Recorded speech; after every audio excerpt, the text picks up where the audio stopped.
लेते हैं। उम्मीद है मुझे आपको समझ में आ गया होगा, है ना। अपर ट्रायंगुलर मैट्रिक्स क्या होती है, लोअर ट्रायंगुलर मैट्रिक्स क्या होती है। लोअर में ऊपर वाले एलिमेंट जीरो होने चाहिए, है ना, एटलीस्ट ये तो जीरो वही हो, है ना, तो ये लोअर ट्रायंगुलर मैट्रिक्स हो जाएगा। अपर ट्रायंगुलर मैट्रिक्स में इस तरह जो नीचे ट्रायंगल बन रहा है वो एलिमेंट जीरो होने चाहिए। हम लोग 3x3 में भी ऐसे डिफाइन करेंगे, 4x4 में भी स्क्वायर मैट्रिक्स होनी चाहिए, बस ये ध्यान रखिएगा, ठीक है। यहाँ पर कुछ स्पेशल चीजें हैं वो हम लोग ध्यान से देख लेते हैं, ठीक है साहब। अगर आपने एक बात नोटिस करी हो तो आपको डायगोनल मैट्रिक्स में थोड़ा सा याद दिला देता हूँ, ठीक है। तो अगर हम लोग बाबू डायगोनल मैट्रिक्स के बारे में बात करें तो आप यहाँ पर ध्यान से देख सकते हैं कि अगर हम डायगोनल मैट्रिक्स अगर मैं ले लूँ इस तरीके से, मान लीजिए ये मेरे पास में डायगोनल मैट्रिक्स है D1 0 0 0 D2 0 0 0 D3। ये हमारे पास में क्या है, डायगोनल मैट्रिक्स है। ध्यान से देखो ये अपर लोअर दोनों एक साथ है। अल्फा सो में क्या मैं इसे अपर ट्रायंगुलर मैट्रिक्स कह सकता हूँ? बिल्कुल, क्योंकि ये उस अपर ट्रायंगुलर मैट्रिक्स के नियम की पालना करता है। अपर ट्रायंगुलर मैट्रिक्स क्या कहता है कि नीचे वाले जो ट्रायंगल बन रहा है, जो नीचे यहाँ पर ट्रायंगल बन रहा है, उसके सारे एलिमेंट क्या होने चाहिए, जीरो वो है। ऊपर वाले अगर लोअर ट्रायंगुलर मैट्रिक्स भी है, कैसे, क्योंकि जो ऊपर वाला ट्रायंगल बन रहा है वो भी क्या है, जीरो है। तो डायगोनल अपन कह सकते हैं every diagonal matrix is a lower and upper triangular matrix, दोनों एक साथ हो सकते हैं। समझ में आ रहा है कि नहीं आ रहा है? कोई दिक्कत वाली बात तो नहीं है ना। अब यहाँ पर एक क्वेश्चन दिमाग में आता है कि minimum number of zeros in a triangular matrix, हमारे पास में चाहे वो अपर ट्रायंगुलर मैट्रिक्स हो चाहे वो लोअर ट्रायंगुलर मैट्रिक्स हो, मिनिमम नंबर ऑफ जीरोस कितने हो सकते हैं? समझ में आ रहा है कि नहीं आ रहा है आपको? मिनिमम नंबर ऑफ जीरोस हम लोग किस तरीके से निकाल सकते हैं, तो ध्यान दीजिएगा। अगर मैं आपसे पूछूं कि एक ट्रायंगुलर मैट्रिक्स बनाओ, आप में चाहे आपको अपर ट्रायंगुलर मैट्रिक्स बोलूं चाहे मैं लोअर ट्रायंगुलर मैट्रिक्स बोलूं, अब मान लीजिए मैंने आपसे बोला कि अपर ट्रायंगुलर मैट्रिक्स बनाओ 3x3 ऑर्डर की, तो आप क्या बोलोगे कि भैया 3x3 ऑर्डर की अगर आपको अपर ट्रायंगुलर मैट्रिक्स बनानी है तो आप कुछ इस तरीके से बना सकते हो। यहाँ पे आप लिख दो A B C, यहाँ पे लिख दो 0 D E, यहाँ पे लिख दो 0 0 F, इस तरीके से आप बना सकते हो। और यहाँ आप देखोगे कि भैया आप बोलोगे भैया एटलीस्ट आपको 3 एलिमेंट्स को तो जीरो रखना ही पड़ेगा, तभी अपर ट्रायंगुलर मैट्रिक्स बन सकती है। आई बात समझ में आया? तो ये तो आपने इसलिए बोल दिया क्योंकि ये 3x3 ऑर्डर की थी। मतलब मिनिमम नंबर ऑफ जीरो अगर हम लोग बात करें कितने हमारे पास होने चाहिए, अगर 3x3 ऑर्डर की है तो एटलीस्ट 3 जो है वो मिनिमम नंबर ऑफ जीरोस होने चाहिए। ऐसा नहीं कि 4 में 4 हो जाएंगे, ऐसा नहीं है। आई बस उसको हम लोग कैसे समझेंगे, ध्यान समझिएगा, ठीक है। चलिए आपको पता है कि इधर वाले जीरो होने चाहिए। अच्छा मैं आपसे अगर पूछूं कि इसमें टोटल कितने एलिमेंट है तो आप क्या बोलोगे? 9। n स्क्वायर, अगर मैं आप 9 है, यहाँ पे 9 है, अगर n बाई n ऑर्डर की मैट्रिक्स होती तो कितने एलिमेंट्स आते? n square. कितने एलिमेंट्स आते भाई? n square. ये वाली बात समझ में? Total elements in this matrix, अगर ये n ऑर्डर की है, अगर मैं आपसे बोलूं यहाँ पे लिख देता हूँ, चलिए बिल्कुल, मतलब मैं बात को बताने से पहले डर रहा हूँ कि मैं आपको ये वाली बात बताऊँ या ना बताऊँ। आई बात सुन, क्या पता आपको समझ में आए कि दिक्कत हो जाएगी। ये हो जाएगा A21 A22, तो इसके जो है समझने की पूरी कोशिश कीजिएगा। A2n आगे बढ़ूंगा तो हो जाएगा AN1 AN2, और इस तरह से बढ़ूंगा तो लास्ट में AN आ जाएगा, क्योंकि ये स्क्वायर मैट्रिक्स है इसलिए मैंने यहाँ पे n लिया। Number of rows equal to number of columns. अगर मैं आपसे पूछूं कि how many elements are there, यहाँ पे टोटल नंबर ऑफ एलिमेंट्स कितने हैं पूरी मैट्रिक्स में, तो आप क्या बोलोगे भाई? n square, n into n square, ठीक है साहब। मैं आपसे पूछूं हमें डायगोनल में कितने एलिमेंट्स हैं, तो आप क्या बोलोगे? n। डायगोनल में कितने एलिमेंट्स हैं? n। डायगोनल में कितने एलिमेंट्स हैं? n। टोटल कितने एलिमेंट्स हैं? n square. अच्छा आपको एक बात बताऊंगी कि डायगोनल के नीचे जितने एलिमेंट्स होते हैं उतने ही ऊपर होते हैं। अगर नीचे नंबर ऑफ एलिमेंट्स x हैं तो ऊपर नंबर ऑफ एलिमेंट्स भी x होंगे। समझ में आ रहा है क्या? अच्छा नीचे नंबर ऑफ एलिमेंट्स हो गया x, ऊपर नंबर ऑफ एलिमेंट्स हो गया x, कितने हो गए? 2x। डायगोनल में कितने एलिमेंट्स होते हैं? n प्लस n और इक्वल टू n स्क्वायर, क्योंकि टोटल नंबर ऑफ एलिमेंट्स तो n स्क्वायर थे। नहीं आया समझ में? समझ में आ गया? डायगोनल के ऊपर x एलिमेंट है, डायगोनल के नीचे x एलिमेंट है, डायगोनल पर n एलिमेंट है, और सबको मिला के n स्क्वायर है। तो 2x की वैल्यू कितनी आ जाएगी यहाँ से? n स्क्वायर माइनस n, तो x की वैल्यू कितनी आ जाएगी? n square minus n by 2। आई बात समझ में क्या? तो x आ गया, मतलब इधर वाले एलिमेंट्स आ गए। x तो ये था ना, वो उधर वाले भी इतने ही होंगे। इधर कितने एलिमेंट है? डायगोनल के ऊपर कितने एलिमेंट है square matrix? n square minus n by 2। इधर कितने एलिमेंट्स हैं? n square minus n by 2। आपने क्या बोला था कि डायगोनल के नीचे वाले अगर अपर ट्रायंगुलर चाहिए तो डायगोनल के नीचे सारे जीरो होने चाहिए। बस डायगोनल के नीचे जितने हैं कम से कम उतने तो जीरो हो एटलीस्ट। अच्छा ऊपर वाले अगर जीरो हो जाए नो प्रॉब्लम, तब भी वो अपर ट्रायंगुलर कहलाएंगे। मतलब ये तो मिनिमम शर्त है कि तो होना ही चाहिए। तो मिनिमम नंबर ऑफ जीरोस कितने हो जाएंगे? n square minus n by 2। अब आप इसके लिए चेक करके देख लो। तो अगर आप इसकी बात करोगे तो 3 square minus 3 by 2, 9 minus 3 by 2, 6 by 2 3, तो नंबर ऑफ जीरोस आर 3। समझ में आएगा? अब मान लो कल के दिन क्वेश्चन पूछ लिया जाए कि भाई आपके पास में जो है 7 बाई 7 की एक स्क्वायर मैट्रिक्स है, अगर इसे अपर ट्रायंगुलर मैट्रिक्स बनाना है, ये लोअर ट्रायंगुलर मैट्रिक्स है, क्योंकि देखो अच्छा उतने ही लोअर के लिए भी चाहिए होंगे। ये बात आपको समझ में आ रही है? बार बार तो एक ही बात बोलनी पड़ रही है। समझ में आ रहा है कि नहीं आ रहा है? चाहिए सर तो 7 by 7 ऑर्डर की स्क्वायर मैट्रिक्स को बोला जाए कि बताओ minimum number of zeros to become a triangular matrix, है ना। अगर ए एक स्क्वायर मैट्रिक्स है और उसे ट्रायंगुलर मैट्रिक्स बनानी है तो मिनिमम नंबर ऑफ जीरोस कितनी चाहिए, तो क्या बोलोगे 7 square minus 7 by 2, 49 minus 7 by 2 कितना बच रहा है 42 by 2 यानी कि 21। सही कहा ना, मतलब कितने जीरो चाहिए आपको 21 जीरो तो एटलीस्ट चाहिए ही चाहिए, ज्यादा कितने भी हो जाए, अच्छा ज्यादा से ज्यादा कितने हो सकते हैं 42 नहीं, हाँ मतलब यहाँ से देखा जाए आधा मत करो ना भाई। देखो अगर आपको ट्रायंगुलर मैट्रिक्स बनाना है, ट्रायंगुलर मैट्रिक्स के साथ ये हो सकती है, देखो अभी अपन मैक्सिमम नंबर ऑफ जीरोस की बात करेंगे, ठीक है भाई। अगर मैं आपसे पूछूं ये समझ में आएंगे नंबर ऑफ जीरोस, चलिए अब आगे बढ़ते हैं, ध्यान दीजिएगा मैक्सिमम नंबर ऑफ जीरोस निकालेंगे। पहले ये बताओ मुझे कि minimum number of zeros in diagonal matrix, diagonal matrix में मिनिमम, अब ये समझ में आ गया ना आपको। अब मैं आपको क्वेश्चन पूछ रहा हूँ कि minimum number of zeros in diagonal matrix, minimum number of zero diagonal matrix में क्या होता है आपको पता है डायगोनल मैट्रिक्स कैसे बनती है। अगर मुझे डायगोनल मैट्रिक्स बनानी है तो d1 0 0 0 d2 0 0 0 d3, यानी कि डायगोनल वाले को छोड़ के बाकी सब जीरो हो जाए, डायगोनल मैट्रिक्स बन जाएगी। समझ में आ रहा है कि नहीं आ रहा है? डायगोनल मैट्रिक्स बनाने के लिए क्या करना पड़ेगा, डायगोनल वाले को छोड़ के सारे के सारे जीरो होने चाहिए। आई बात समझ में, एटलीस्ट वो तो हो ही जाए। अब लोग भैया डायगोनल वाले भी हो सकते हैं, सारे नहीं हो सकते एक साथ। अगर डायगोनल वाले भी सारे जीरो हो गए फिर तो नल मैट्रिक्स बन जाएगी। डायगोनल में किसी ना किसी एक एलिमेंट को नॉन जीरो होना पड़ेगा, वो तो मैक्सिमम वाला कहते हैं। मिनिमम क्या केस है, मिनिमम केस ये है भैया इधर वाले जीरो हो जाए और इधर वाले जीरो हो जाए, ऐसे बोलोगे आप। इधर वाले एलिमेंट्स कितने होते हैं टोटल बेटा, ये n square minus n by 2, इधर वाले कितने होते हैं n square minus n by 2। तुम चाहते हो दोनों जीरो हो जाए तो क्या बोलोगे n square minus n by 2 plus n square minus n by 2, यानी कितना आंसर आ जाएगा n स्क्वायर माइनस n। नहीं आया समझ में? तो total number of zero, minimum number of zeros to become a diagonal matrix, अगर किसी मैट्रिक्स को डायगोनल मैट्रिक्स बनाना है तो मिनिमम नंबर ऑफ जीरोस कितने होने चाहिए n स्क्वायर माइनस n। ये आप वैसे भी निकाल सकते थे, क्यों, पूरी मैट्रिक्स में कितने एलिमेंट्स होते हैं n स्क्वायर, डायगोनल में कितने होते हैं n, तो n स्क्वायर माइनस n, बाकी एलिमेंट्स आ गए। नहीं आया समझ में आ गया? चलिए साहब, इसके बाद मैं अगर आपको पूछूं कि maximum number of zeros in a diagonal matrix, अगर आपको डायगोनल मैट्रिक्स बनाना है तो मैक्सिमम नंबर ऑफ जीरोस कितने चाहिए डायगोनल एलिमेंट। जैसे मान लो मैं आपको बोलूं कि क्या ये डायगोनल मैट्रिक्स है, आप बोलोगे 3 0 0 0 0 0 0 0 0, क्या डायगोनल मैट्रिक्स है? यस, इसमें एक जीरो नहीं है। अरे सारे जीरो हो तो मजा नहीं आएगा, फिर वो डायगोनल मैट्रिक्स निकल आएगी। समझ में आया नहीं आया? तो अगर अपन लोग एनसीईआरटी का अकॉर्डिंग देखें तो डायगोनल मैट्रिक्स जो हमारे पास में अगर बोला जाए तो उसमें जो मैक्सिमम नंबर ऑफ जीरो होते हैं, देखो टोटल एलिमेंट्स हो गए n स्क्वायर, एक एलिमेंट को हटा दो बस, वो जीरो नहीं होना चाहिए। नहीं समझ में आया? सारे एलिमेंट जीरो हो जाए, एक जीरो नहीं होना चाहिए। बच्चों डायगोनल में बैठा हुआ कोई ना कोई एक ऐसा एलिमेंट हो जीरो ना हो, बाकी सारे जीरो, हमें क्या मतलब उससे? तो मैक्सिमम नंबर ऑफ जीरो, समझ में आया कि नहीं आया? विधि वाली बात तो नहीं है ना, मिनिमम मैक्सिमम समझ में आया किस तरीके से हम लोग बात करें। चलिए साहब, तो ये हमारे पास बेसिक चीज है। अब एक क्वेश्चन करते हैं, ठीक है साहब। ये हमारे पास जो क्वेश्चन दिया गया है ट्रेस ऑफ मैट्रिक्स पे आधारित है। ट्रेस ऑफ मैट्रिक्स बताइए आपको क्या होती है? ट्रेस ऑफ मैट्रिक्स जानते हो ना, क्या होता है? बोलो एक बार, बोलो जरा। ट्रेस ऑफ मैट्रिक्स है तो सम ऑफ ऑल डायगोनल एलिमेंट्स, है ना, सम ऑफ ऑल डायगोनल एलिमेंट्स, जितने भी डायगोनल एलिमेंट्स हैं अगर मैं उन सबका सम कर दूं तो क्या आ जाएगा? बोलो हमारे पास में ट्रेस ऑफ मैट्रिक्स आ जाएगा। नाउ क्वेश्चन आपको दिया गया है कि आपके पास में a + 2b, आपको दिया गया है यहाँ पे कि a + 2b जो है 1 6 5, इस तरह से अपन लोग ले लेते हैं। यहाँ पे लिखा है 2 - 3 3, यहाँ लिखा हुआ है 0 3 1। मान लीजिए मेरे पास में a + 2b दिया गया है और 2a - b जो आपको दे रखा है वो ये दिया गया है 2 2 0 -1 -1 1 5 6 and 2। इस तरीके से मान लीजिए आपको दिया गया है 2a + 2b 2a - b। Then आपको पूछा गया बताइए भाई trace of a minus of trace of b हमारे पास कितना आएगा, ये आपसे क्वेश्चन पूछा गया। ये वाली बात समझ में आ रही है क्या आपको? आपको a + 2b की मैंने 2a - b की मैंने trace of a minus trace of b निकालना है। समझ में आ रहा है क्या? Now how we can calculate trace of a minus trace of b। सबसे पहले ट्रेस ऑफ a, पहले a + 2b का ट्रेस निकालो कितना आ रहा है, क्योंकि a का तो है नहीं ना, ये a मैट्रिक्स नहीं है, ये a + 2b मैट्रिक्स है। आई बात समझ में क्या? ओके, अब आप बोलोगे भैया a + 2b आपने कराया, चलो बता देता हूँ। अगर आपको नहीं समझ में आएगा तो जब आप पूरा मैट्रिक्स देख लोगे तो उसके बाद समझ में आ जाएगा, ठीक है? अब क्वेश्चन तो दे दिया है, ठीक है साहब। तो देखिए ना, अगर मैं ट्रेस ऑफ a + 2b निकालूं, अगर मैं ट्रेस ऑफ a + 2b निकालूं तो आप क्या बोलोगे? बोलो 1 + -3 + 1 कितना आएगा? बोलो -1।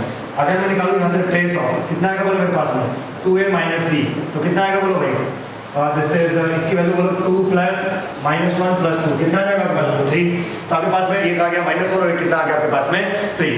अच्छा आपको अभी मैंने जो प्रॉपर्टीज पढ़ाई थी ट्रेस, मैंने आपको बताया था कि अगर ट्रेस ऑफ a + b जो होता है वो trace of a + trace of b होता है। ठीक है, मैंने कुछ प्रॉपर्टीज यहाँ बताई थी आपको कि जो ट्रेस ऑफ a + b जो होता है ना उसको आप अलग अलग करके लिख सकते हो, trace of a + trace of b। ये वाली बात समझ में आ रही है क्या आपको? ठीक है सर, तो मैं इसको बताऊं क्या लिख सकता हूँ, इसको मैं लिख सकता हूँ trace of a + trace of 2b। इस तरीके से लिख सकता हूँ। इसको मैं क्या लिख सकता हूँ, trace of 2a - trace of b। बात समझ में आ रही है क्या? अभी एक और प्रॉपर्टी बताई थी मैंने कि k जो यहाँ पर अगर मान लीजिए लिखा हुआ है ट्रेस ऑफ k से ज्यादा अच्छा है कि आप k को बाहर निकाल के केवल a का ट्रेस ले लो। बोला था नहीं बोला था मैंने आपको? तो यहाँ पर जो है मैं 2 को भी बाहर निकाल सकता हूँ, तो 2 यहाँ बाहर आ जाएगा, 2 times of trace of b, यहाँ पे 2 बाहर आ जाएगा लाइक दिस। ओके, अब ठीक वैसा ही है जैसे इसे मान लो आप x और इसे मान लो आप y, तो इसे मान लो x और इसे मान लो y, और दोनों को सॉल्व कर सकते हो। नहीं ऐसा समझ लेगा, ट्रेस a आ जाएगा, ट्रेस b आ जाएगा, दोनों को माइनस कर देना, ट्रेस माइनस ट्रेस b आ जाएगा। नहीं ऐसा समझ में आ गया ना भाई? क्योंकि ऐसे बन जाएगा ना जैसे x + 2y = -1 और ये बन जाएगा 2x y = 3। तो x और y की वैल्यू आ जाएगी। x क्या है, ट्रेस ऑफ a, y क्या है, ट्रेस ऑफ b, जो भी आएगा उसको पुट कर देना। कर लोगे सॉल्व इसको? बहुत इजी है। आई बस सॉल्व में क्या, मैं आपको आंसर बता देता हूँ। इसका जो आंसर आएगा वो वैसे आना चाहिए 2। Trace of a - trace of b की वैल्यू कितनी आएगी 2।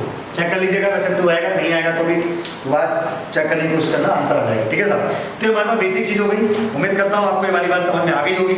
चलिए साहब, इसके बाद अगर हम लोग देखें तो हमारे पास जो नेक्स्ट टॉपिक आता है आपको समझ में आ गया है ना? अच्छा एक बात बताना भूल गया आपको, जीरो मैट्रिक्स जिसको हम लोग नल मैट्रिक्स भी कहते हैं, समझ में आ रहा है क्या? So what is the actual meaning of null matrix? हमारे पास नल मैट्रिक्स क्या होती है या फिर जीरो मैट्रिक्स क्या होती है, ये वाली बात समझ में आ रही है क्या आपको? ठीक है सर, अगर हम लोग जीरो मैट्रिक्स की बात करें, नल मैट्रिक्स की बात करें तो सुनेगा ध्यान से, what is the actual meaning of zero matrix और नल मैट्रिक्स। ये एनसीईआरटी में भी है और वैसे भी हम लोग उसको पढ़ाते हैं। तो नल मैट्रिक्स, तो zero matrix and null matrix की हम लोग बात करें तो आपको पता चल गया होगा, इसको हम लोग थोड़ा सा डार्क सर्कल बना देते हैं O, है ना? इसको हम लोग जीरो इस तरह से बनाते हैं, बट नॉर्मल जीरो को ऐसे लिखेंगे, इसको थोड़ा सा डार्क कर देंगे, थोड़ा सा डार्क टाइप का है। जीरो ही एक तरह से जीरो की तरह ही काम करता है यहाँ पे। ओके, अच्छा जीरो मैट्रिक्स होती क्या है, इसको आपको समझ में आ गया कि रिप्रेजेंट इसको इस तरह जीरो से करते हैं। जैसे मान लीजिए लिखा हुआ है हमारे पास में 0 0 0 0 ऐसे, आई बात समझ में? तो ये हमारे पास में हो जाएगा। अच्छा ये इक्वल नहीं है 0 0 0 0 0 0 के, आई बात समझ में? ये दोनों आपस में इक्वल नहीं है, क्योंकि इसका ऑर्डर आप देखें तो 2/2 है, इसका ऑर्डर अगर आप देखें तो कितना है हमारे पास में 2/3। अब समझ, यही तो गेम है सारा का सारा मैट्रिक्स। अगर अंदर जीरो लिखे ना हो, बस ब्रैकेट बने हो तब ब्रैकेट बने हो मतलब नॉर्मली यहाँ देखो किस मतलब केवल ऐसे ब्रैकेट बने हो, हाँ। नहीं तो वो तो बताएगा ना कि अंदर के एलिमेंट्स क्या हैं। सो तो स्टेटमेंट गिवन होगा हमको कि अंदर के एलिमेंट्स क्या हैं। ठीक है सर, समझ में आ गया आपको? तो ये हमारे पास नल मैट्रिक्स होती है, आपको समझ में आ गया होगा किस तरीके से हम लोग नल मैट्रिक्स को बना सकते हैं। ठीक है, चलिए सर। अच्छा आपको जो भैया यहाँ पे अगर मान लो 3/3 होता, अगर आप इसकी जगह ये भी इस तरह से भी ले लोगे ना, मान लीजिए 0 0 0 0 0 0, तो भी मैं अपने ये यहाँ से कुछ नहीं चलेगा, ये 3/2 हो जाएगी, दोनों बराबर नहीं है। कहीं आप सोचो है ना, ये दोनों बराबर नहीं है, जबकि दोनों जीरो मैट्रिक्स है। समझ में आया कि नहीं आया? तो यहाँ तक उम्मीद करता हूँ कि आपको समझ में आ गया होगा। आगे की अगर हम लोग बात करें भैया तो हमारे पास में आता है इक्वालिटी ऑफ मैट्रिसेस। हम दो मैट्रिक्स को इक्वल कैसे कर सकते हैं? Page number 63 NCERT. अगर आप वहाँ जाके देखेंगे तो आपको मिलेगा इक्वालिटी ऑफ मैट्रिक्स, है ना? दो मैट्रिक्स इक्वल कैसे होते हैं मैं आपको एक बेसिक एग्जांपल देकर समझाता हूँ, तो उसको स्टैंडर्ड डेफिनेशन में समझेंगे। ठीक है, समझ आ जाइएगा। जैसे मान लीजिए मेरे पास में लिखा हुआ है कि अगर मान लीजिए मेरे पास लिखा हुआ है a = 1 2 3 4 और मान लीजिए यहाँ लिखा हुआ है b = 1 2 3 4, क्या ये दोनों इक्वल है? Answer is yes. अब हम लोग कह सकते हैं कि a = b कैसे इक्वल है? क्योंकि यहाँ 1 है, यहाँ 1 है, यहाँ 2 है, यहाँ 2 है, यहाँ 3 है, 3 4 4, यानी हर कॉरस्पॉन्डिंग एलिमेंट बराबर होना चाहिए। तो दूसरी बात ऑर्डर भी सेम होना चाहिए। इसका ऑर्डर कितना है? 2/2, इसका ऑर्डर भी कितना है? 2/2। इसलिए can say they are equal. तो दो मैट्रिक्स को इक्वल कब किया जा सकता है? जब उनके ऑर्डर सेम हो, और अगर वो दोनों इक्वल हैं तो उनके कॉरस्पॉन्डिंग एलिमेंट इक्वल हो जाएंगे। उनके कॉरस्पॉन्डिंग एलिमेंट्स क्या हो जाएंगे?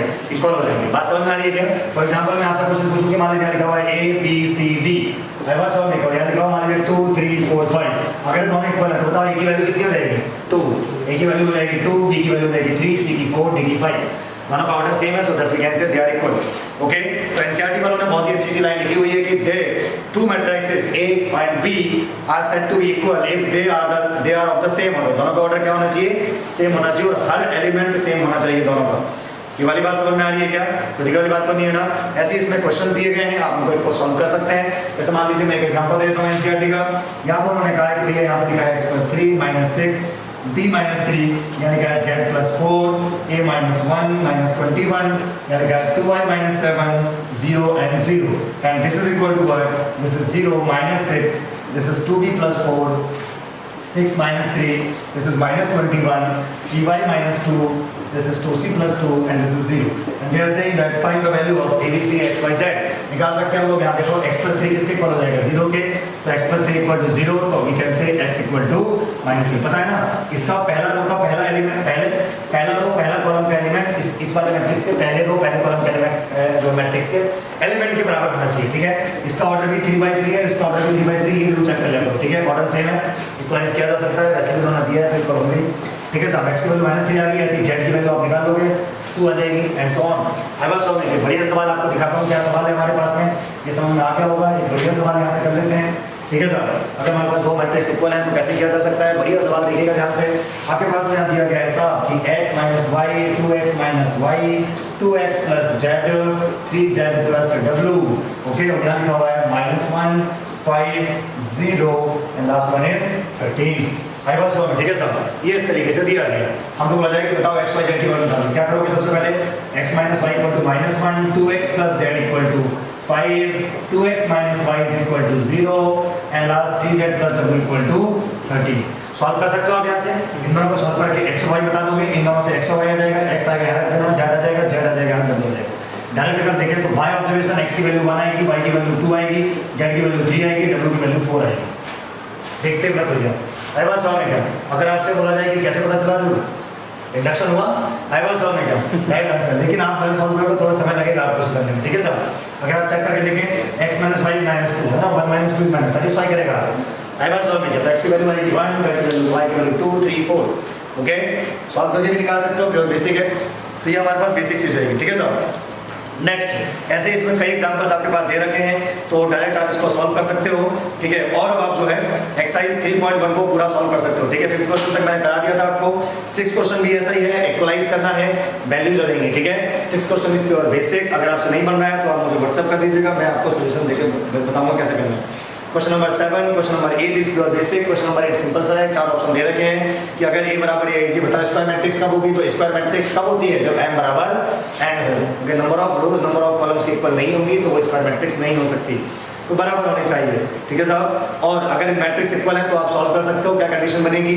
अच्छा, क्वेश्चन बोला गया है the number of all possible matrices of order 3/3 with each entry 0 और 1 इज, है ना। क्वेश्चन आपसे बोला गया है कि आपके पास 3/3 ऑर्डर की एक मैट्रिक्स है, उसकी कोई सी भी एंट्री या तो 0 है या फिर 1 है, तो बताओ ऐसी कितनी मैट्रिसेस पॉसिबल है। आई वाज सॉल्विंग, सवाल समझ में आ गया।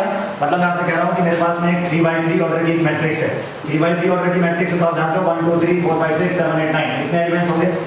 उसने बोला कि हर एलिमेंट हर एंट्री या तो 0 होगी या 1 होगी, हर एंट्री या तो 0 होगी या 1 होगी। मतलब इसको भरने के कितने तरीके, 2, या तो 0 आएगा 1 आएगा, इसको भरने के कितने तरीके, 2, इसको भरने के 2, सेम सेम सेम, है ना। तो हमें सारे काम एक साथ करने हैं, फंडामेंटल प्रिंसिपल ऑफ काउंटिंग लग जाएगा। क्या कहता है, सबको मल्टीप्लाई कर दो, यानी 2 की power 9, so this is our answer. 2 की पावर 9 कितना होता है, 512। हाँ, मुझे 2 की पावर 10 याद है के साथ 24 होता है, ठीक है साहब। समझ में आ रहा है नहीं आ रहा है, क्या कोई दिक्कत की बात तो नहीं है ना। तो इस तरीके से आप कर सकते हो, कोई बुराई वाली बात नहीं है इसमें। समझ में आ गया होगा आपको, उम्मीद करता हूँ समझ में आ गया होगा। इसमें एक बहुत और अच्छा सवाल बनाया जा सकता है, लेकिन वो भी आपको मैंने सिंगुलर वगैरह नहीं पढ़ाया है, इसलिए मैं नहीं बना रहा। आई वाज सॉल्विंग, ठीक है साहब। ये हमारे पास कंडीशन बनती है, कर लोगे सवाल को। चलिए साहब, तो हमारा आंसर आ जाएगा 512, यानी option is D is correct, okay. तो इस तरह से कंडीशन बनेगी। अब हम लोग आगे बढ़ते हैं, तो हमारे पास में क्या आता है, अलजेब्रा ऑफ मैट्रिसेस, ठीक है साहब। तो एक तरह से अपन कह सकते हैं कि मैट्रिक्स की थोड़ी बहुत कहानी शुरू हो चुकी है आगे, अभी तक तो केवल टाइम पास चल रहा था। आई वाज सॉल्विंग थोड़ा सा जो हम अच्छी उसमें आए हैं, वैरायटी ऑफ क्वेश्चंस यहाँ से बनने शुरू हो जाएंगे, ठीक है साहब। तो क्या क्या हमारे पास कंडीशन है, क्या नहीं है, क्या है वो जो भी ब्ला ब्ला ब्ला जो भी आएगा सब देखते हैं, ओके ना। अब आपको पता ही है ना, अगर मैं आपको बोलूँ कि दो मैट्रिक्स को ऐड करके बताओ, मैंने आपको यहाँ लिख दिया मान लीजिए 2 3 4 5, और यहाँ मैंने लिख दिया b इज इक्वल टू, मान लीजिए मैंने लिख दिया 2 3 4 या 2 3 7, यहाँ लिख दिया 4 5 8, तो क्या मैंने ऐड कर सकते हो, है ना। कॉमन सेंस देखो लगाना सीख लो, ठीक है। कॉमन सेंस क्या है कि भाई 2 में 2 ऐड होगा, 3 में 3 ऐड होगा, 5 में 7 किसमें जोड़ूंगा, जोड़ ही नहीं सकता। इसका मतलब ऐड करने की पहली शर्त क्या है, ऑर्डर सेंस है। ऑर्डर सेंस मतलब जितनी रोज कॉलम इसमें है उतने रोज कॉलम इसमें भी होनी चाहिए, तभी दो मैट्रिक्स जुड़ सकती हैं। आई बात समझ में क्या, यानी कि अगर a बराबर aij है और इसका ऑर्डर m/n है, और यहाँ पर b बराबर लिखा हुआ है bij है, इसका ऑर्डर p/q है, तो a plus b defined only when n is equal to p and n is equal to q। आई बात समझ में क्या है? जितनी रोज इसमें है उतनी रोज इसमें भी होनी चाहिए, और जितने कॉलम्स इसमें हैं उतने कॉलम्स इसमें भी होने चाहिए। समझ में आ रहा है कि नहीं आ रहा है? क्योंकि प्योर बेसिक चीज़ हमारे पास में है तो तभी ये ए प्लस बी डिफाइन होगा, अदरवाइज डिफाइन ही नहीं होगा, ऐड तो बहुत दूर की बात है। समझ में आ रहा है कि नहीं आ रहा है आपको? तो प्योर बेसिक चीज़ है, उम्मीद करता हूँ आपको समझ में आ रहा होगा कैसे हम लोग चीज़ों को ऐड कर सकते हैं। अच्छा, मैं एडिशन बता रहा हूँ तो ऑब्वियस है सब्सट्रैक्शन बताने के लिए मुझे कोई जरूरत नहीं पड़ेगी, है ना? जब ऐड कर रहे हो तो माइनस भी वैसे ही करोगे। ऐड करके भी दिखा देता हूँ एक, ठीक है साहब? दो मैट्रिक्स को आ जाओ ऐड करके दिखाते हैं, है ना? ऐड करके कैसे करते हैं भैया?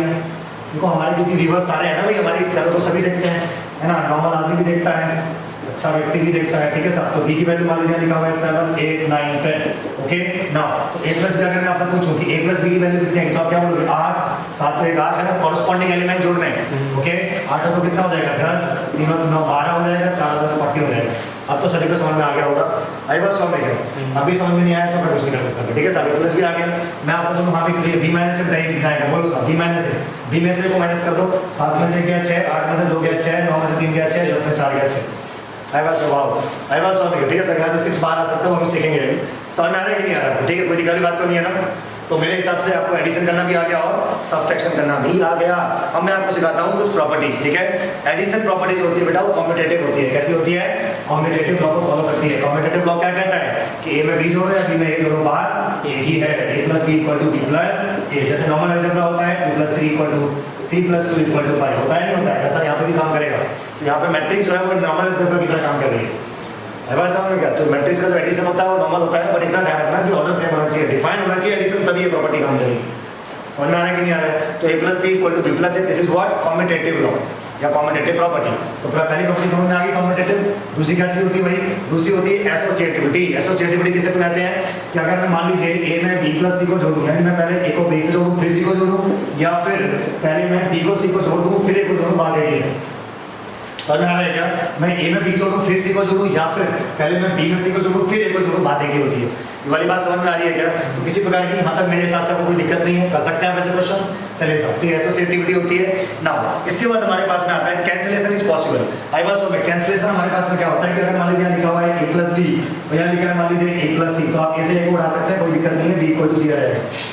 आई बात समझ में क्या? इसे प्री कैंसिलेशन भी पॉसिबल है, पोस्ट कैंसिलेशन भी पॉसिबल है। प्री पोस्ट क्या कह रहा हूँ मैं? तुम सोचो भैया क्या बात कर रहे हैं? मैं दो ध्यान से, यहाँ पे लिखा हुआ है a plus b equal to b, अभी तो आपने देख लिया प्री कैंसिलेशन था, a पहले था।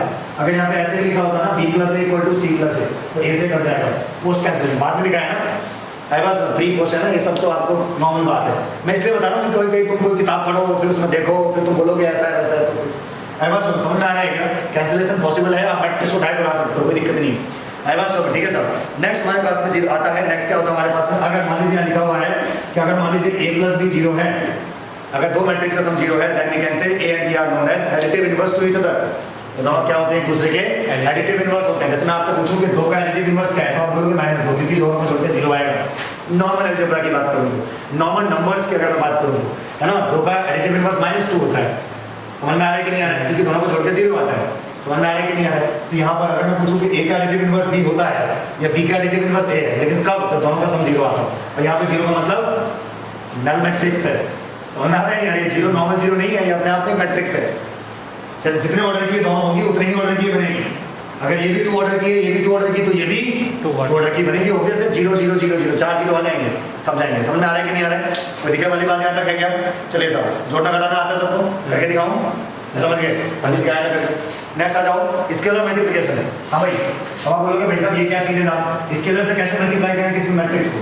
किसी भी मैट्रिक्स को स्केलर से आप कैसे मल्टीप्लाई करोगे? मान लीजिए लिखा हुआ है, आपके पास में लिखा हुआ है मैट्रिक्स, आपके पास में लिखी है a इज इक्वल टू, मान लीजिए लिखा हुआ है 2 4 5 6। आई बात समझ, आपसे वहाँ भी 2 निकाला, 2 निकाले मतलब जानते हो, चलो 2 की जगह काम करता हूँ जो है 5 7 कर देता हूँ। आई बात समझ, 7 निकालो। तो देखो यहाँ पे क्या होता है ना, ये जो 7 है ना, ये सबसे मल्टीप्लाई हो जाएगा। अभी हम डिटर्मिनेंट पढ़ेंगे आगे, वहाँ ऐसा नहीं होता। डिटर्मिनेंट में अगर आप मल्टीप्लाई करोगे तो या तो रो में जाएगा या फिर कॉलम में जाएगा। यहाँ ऐसा नहीं होता, यहाँ सब एक साथ मल्टीप्लाई हो जाएगा। ठीक है, समझ में यहाँ कितना हो जाएगा? 14 7 4 28 7 5 35 7 6 42। आई बात समझ, दिस इज 7 है। इसके लिए समझ में आ रहा है नहीं आ रहा? प्योर बेसिक है नहीं है? मल्टीप्लाई कर दोगे किसी भी नंबर से कर दोगे क्या? प्योर बेसिक किसी भी नंबर से कर देंगे, उसमें कौन सी बड़ी बात है? समझ में आ रहा है कि नहीं आ रहा है? ओके, चले साहब। अच्छा, यहाँ पर एक हमारे पास प्रॉपर्टी आती है, वो आपने पढ़ी हुई है, जो ट्रेस वाली प्रॉपर्टी हमें पता है क्या होती है हमारे पास। ठीक है साहब, आपको पता होना चाहिए कि अगर मान लीजिए ट्रेस के अंदर के लिखा हुआ है तो आप चाहो तो के को बाहर निकाल सकते हो, तो हमने पढ़ा हुआ है पहले भी। आई बात समझ, ठीक है सर, तो दिक्कत की बात तो नहीं है। आता चलिए आगे बढ़ते हैं। अच्छा इसके बाद अगर आप, अच्छा ये जो मैंने मल्टीप्लाई करना दिखाया है ये डायगोनल मैट्रिक्स में डायरेक्ट हो जाता है। जैसे मान लो आपको पता है ना भाई, आपके पास में डायगोनल मैट्रिक्स लिखी हुई है, डायगोनल मैट्रिक्स मान लीजिए लिखा हुआ है D1, D2, D3। आप अगर मान लीजिए के निकालना चाहते हो ना, तो आप केवल डायगोनल एंट्रीज को मल्टीप्लाई कर दो, के D1, के D2, के D3। अब लोग भैया ऐसे कैसे, ऐसे कैसे, देखो मान लीजिए यहाँ लिखा हुआ है 2 0 0 0 3 0 0 0 4। मैं आपको दूंगा अभी 5 ही निकालो, तो आप क्या बोलोगे भाई 10 0 0 0 15 0 0 0 20। कौन मल्टीप्लाई हो टेबल, डायगोनल एंट्रीज मल्टीप्लाई है ना। समझ में आ रहा है नहीं आ रहा है, कोई दिक्कत तो नहीं है ना।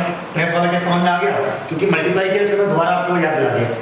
कई बार समझ में क्या कि आप एक अगर कोई मैट्रिक्स के से मल्टीप्लाई हो रही है और उसका ट्रेस आपको निकालना है, इससे अच्छा पहले आप मैट्रिक्स का सिंपल ट्रेस निकालो, फिर के से मल्टीप्लाई कर दो, एक ही बात है। जैसे मान लो अगर मैं इसका ट्रेस निकालूं कितना है, बोलो भाई, अगर मैं इस वाली मैट्रिक्स का ट्रेस निकालूं कितना है, 2 3 5 4 9।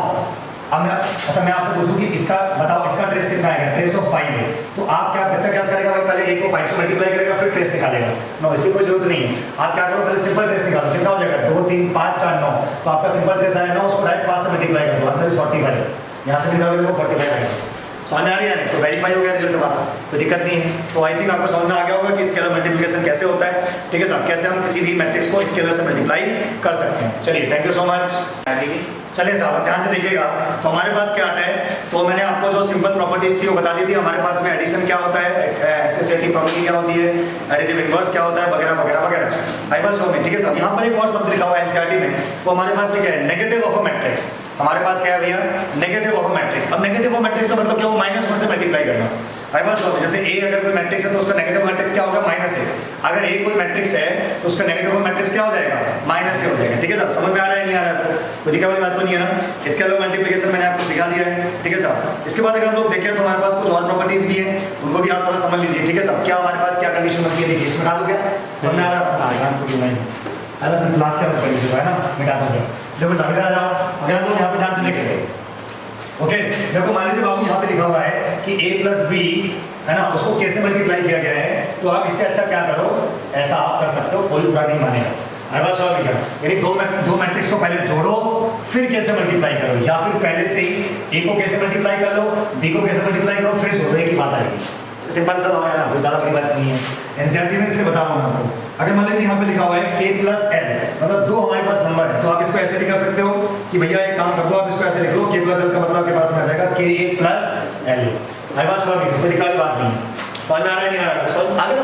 मान लीजिए आपको बोला जाए कि भैया जो यहाँ पर दो ऐसे नंबर्स हैं जो जुड़ रहे हैं फिर मैट्रिक्स से मल्टीप्लाई हो रहे हैं, तो इससे अच्छा आप पहले इस नंबर को मैट्रिक्स से मल्टीप्लाई कर लो, फिर इस वाई नंबर को मैट्रिक्स से मल्टीप्लाई कर लो, फिर दोनों को जोड़ दो, चलेगा।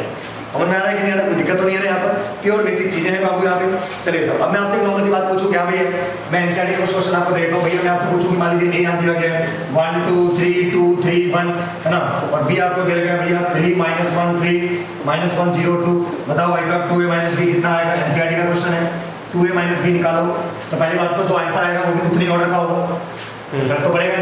इसका ऑर्डर बोलो कितना है, 2/3। इसका ऑर्डर बोलो कितना है, 2/3। तो इसका ऑर्डर भी 2/3 आएगा। आई बात समझ में, 2a - b करना है, मतलब इसको 2 से मल्टीप्लाई करना है, माइनस करना है, तो इसको 2 से मल्टीप्लाई करो, 2 2 1 2 2 -3 कितना आएगा, -1। बता दोगे ऐसे, बस ऐसे करते रहो, सारे बढ़ते ना चला जाएंगे। आई बात समझ में, बहुत सिंपल है, कोई बड़ी बात नहीं है इसमें। आई बात समझ में, सारे एग्जाम्पल कवर कर रहा हूँ, तो ठीक है साहब। तो एडिशन वगैरह आपको सब आ गया, नेगेटिव आपको निकालना आ गया। चलिए सर आगे बढ़े, तो हमारे पास जो नेक्स्ट क्वेश्चन दिया गया वो क्या है, इसको समझने की कोशिश करो, ठीक है।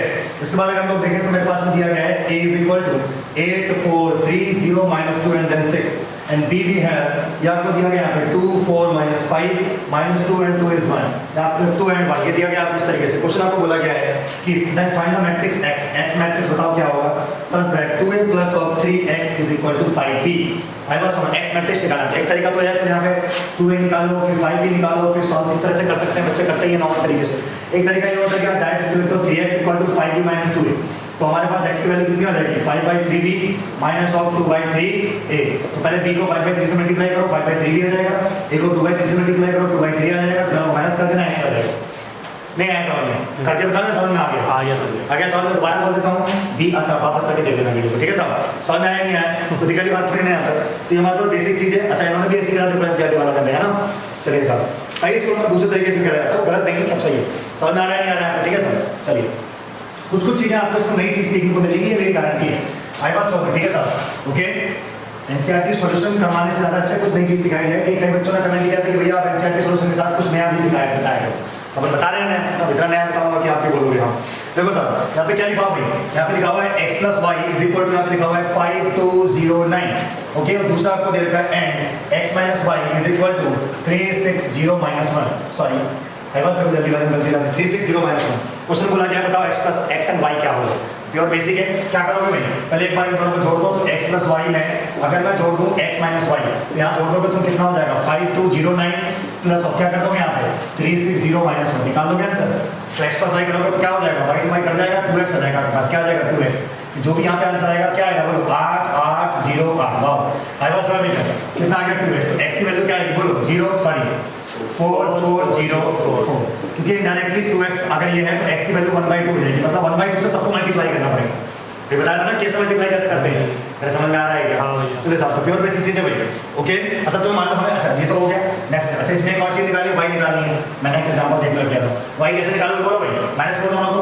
अगर मैं दोनों को माइनस करूंगा, इन दोनों को माइनस कर दूं, बोलो x प्लस वाई, मैं से अगर माइनस कर दूं x माइनस वाई को, तो क्या होगा x से कट जाएगा, यहाँ 2y आ जाएगा और वहां हम माइनस करके सॉल्व कर दें। कर लोगे क्या? तो बेसिक चीज है, ज्यादा बड़ी चीज नहीं है, सिंपल चीज है। चलिए साहब ऐसे क्वेश्चन इसमें और दिए गए, ठीक है, तो हम कर सकते हैं। जैसे मान लीजिए एक एग्जांपल और दिया गया है, यहाँ पे देखो, यहाँ पे लाओगे क्या देखो कितना हो जाएगा, देखो 2, यहाँ पे आ जाएगा x 7 5, ये y माइनस 3 है। आई बात सॉल्व मान लीजिए लिखा हुआ प्लस ऑफ, यहाँ पे कितना लिखा हुआ है 3 - 4 1 2, ओके। और यहाँ पे कितना आ जाएगा मेरे पास में, ये उन्होंने दिया रखा है 7 6 15 है ना 14 एंड देयर से, ये पहले तो ये कर लोगे ना, हाँ समझ में आ रहा है ना। चलो आप कर लोगे, दुनिया का हाल निकल लेगा। अब देखो ध्यान से क्या क्वेश्चन बोल रहे हैं कि x और y की वैल्यू बताओ। आई बात सॉल्व ठीक है साहब, तो क्या कर भाई x और y की वैल्यू कैसे निकालना है, पहले 2 से मल्टीप्लाई करना पड़ेगा। 2 से किसको मल्टीप्लाई करूंगा, x को 5 को 7 को या इसको सबको। आई बात समझ गए, सबको मल्टीप्लाई करना, ओके वेरी गुड। कितना आएगा बोलो भाई, अच्छा ऐड करते साथ प्लस भी कर देता हूं, बोलो कितना आएगा सीधा 2x + 3, फिर कितना आएगा बोलो, ये 10 बनेगा, 10 में 4 गया तो 6 बन जाएगा, सही कर रहा हूं भाई। 14 बनेगा, 14 + 1 कितना हो जाएगा 15, सही कर रहा हूं भाई। मल्टीप्लाई करो, ये हो जाएगा 2i - 6 + 2 - 4, सही कर रहा हूं। अच्छा इसकी वैल्यू किसके इक्वल आ जाएगी 7 6 15 and 14। I was solving now by comparing you can the value of x and y, 2x + 3 must be equal to 7, so x = 2 आ जाएगा एंड सो ऑन। समझ में आ रहा है क्या? तो बहुत सिंपल सी चीज है, हम आराम से कर सकते हैं, कोई बड़ी चीज नहीं है, ओके। तो x की वैल्यू 2 आ जाएगी, y की वैल्यू 9 हो जाएगी। चले सर अब हम आगे बढ़ते हैं, इसमें हमारे पास अलग अलग टाइप के और भी क्वेश्चन दिए जाते हैं ना। तो मैंने आपको जो है ऐड करना सिखा दिया है, बेसिक चीजें सिखा दी है। अब हम लोग बात करेंगे मल्टीप्लिकेशन ऑफ मैट्रिसेस। ये हमारे पास क्या चाहिए, द मोस्ट इंपॉर्टेंट टॉपिक है ना। दो मैट्रिक्स को मल्टीप्लाई कैसे करें, देखो दो डिटरमिनेंट को मल्टीप्लाई करने के हमारे पास 4 तरीके होते हैं, row by row, column by column, row by column, column by row. लेकिन मैट्रिक्स को डायरेक्ट मल्टीप्लाई ऐसे 4 तरीके से मल्टीप्लाई नहीं किया जाएगा। आई बात समझ क्या, मैट्रिक्स को मल्टीप्लाई करने के लिए हम या तो रो कॉलम ही इस्तेमाल करेंगे बस। आई बात रो कॉलम ही तरीका होगा, ओके। कैसे करेंगे आइए देखते हैं, ठीक है सर। तो multiplication of matrices, how you can multiply 2 matrices, okay. दो मैट्रिक्स को कैसे मल्टीप्लाई करें, आई बात समझेंगे, ठीक है सर। तो ध्यान दीजिएगा, इफ यू हैव 2 मैट्रिक्स, आई बात समझ, ठीक है सर। मान लीजिए आपके पास 2 मैट्रिक्स है, मैं डायरेक्ट एग्जांपल देता हूं, तब आपको मेरे मुद्दे की बात बताऊंगा, ठीक है।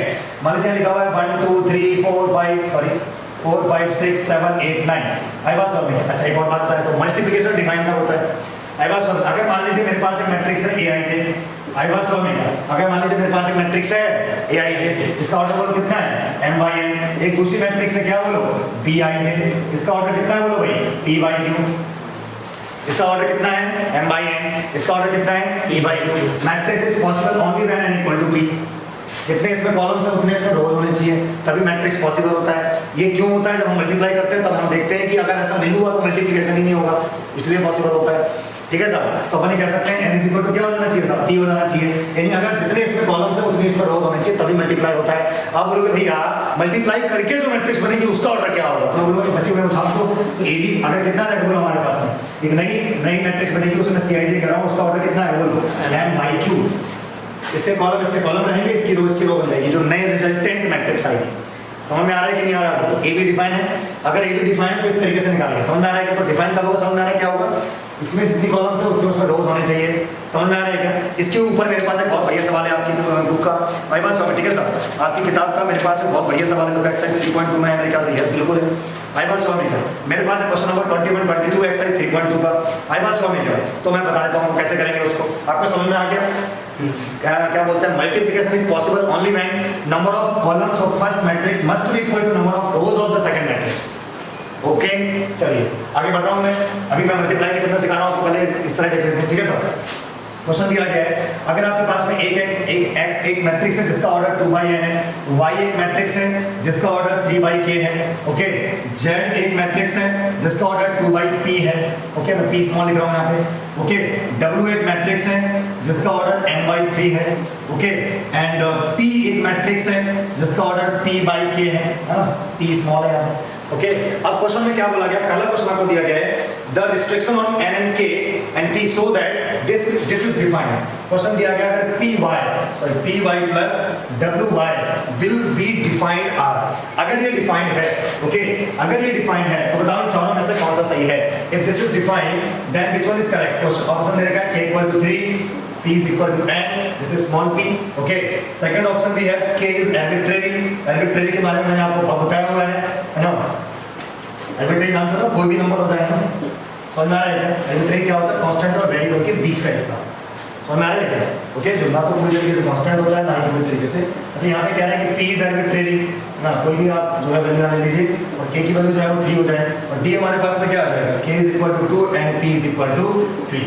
देखिए साहब, पहला क्वेश्चन आपको दिया रखा है, क्वेश्चन भाई ने क्या बोला कि py plus wy will be defined। इसको डिफाइन करना है, देखो ध्यान से, py कब डिफाइन होगा, p का ऑर्डर कितना है भाई, अगर अपन बात करें तो p का ऑर्डर कितना है, बोलो भाई p/k, और y का ऑर्डर कितना है भाई, बोलो यहाँ से, y का ऑर्डर बोलो भाई कितना है, 3/k।